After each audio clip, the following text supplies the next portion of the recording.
Hello बच्चों, चलिए प्रश्न बढ़ते हैं। ए बराबर 1 प्लस आयोटा बट्टा में वर्गमूल 2, तो सिद्ध कीजिए कि 1 की घात 6 प्लस 1 की घात 2 प्लस 1 बराबर 0। मुख्य अवधारणा, तो हमारा जो प्रश्न है वो सेमीसर संख्या से संबंधित है, जिसके अंदर हमारा आयोटा का मान है वो होता है वर्गमूल -1।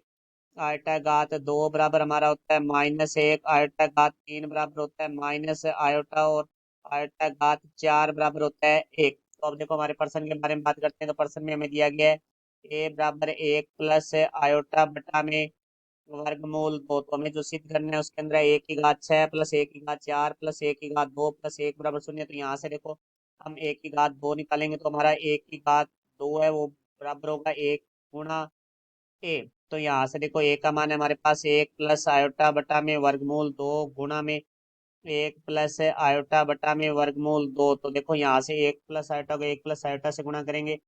तो देखो पहले 1 को 1 से गुणा किया तो हमारे पास आ जाएगा 1 प्लस 1 को आयोटा से किया आयोटा, प्लस आयोटा को 1 से किया आयोटा। फिर हमारे पास है प्लस आयोटा को आयोटा से करेंगे तो प्लस, यहाँ आयोटा घात 2 बटा में वर्गमूल 2 को वर्गमूल 2 से करेंगे तो हमारे पास आ जाएगा 2।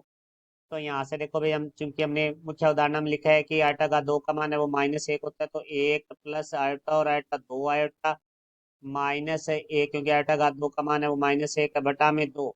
तो देखो भाई यहाँ से 1 की घात 2 बराबर, क्योंकि 1 से हमारा 1 कट जाएगा तो यहाँ से आ जाएगा 2 आयोटा बटा में 2। तो यहाँ 2 से 2 कट गया, तो 1 की घात 2 बराबर हमारे पास आ चुका है आयोटा। तो अब देखो हमें 1 की घात 4 निकालना है, तो इसका वर्ग करेंगे हम, तो 1 की घात 2 हो जाएगा, बराबर हो जाएगा हमारे पास आयोटा घात 2।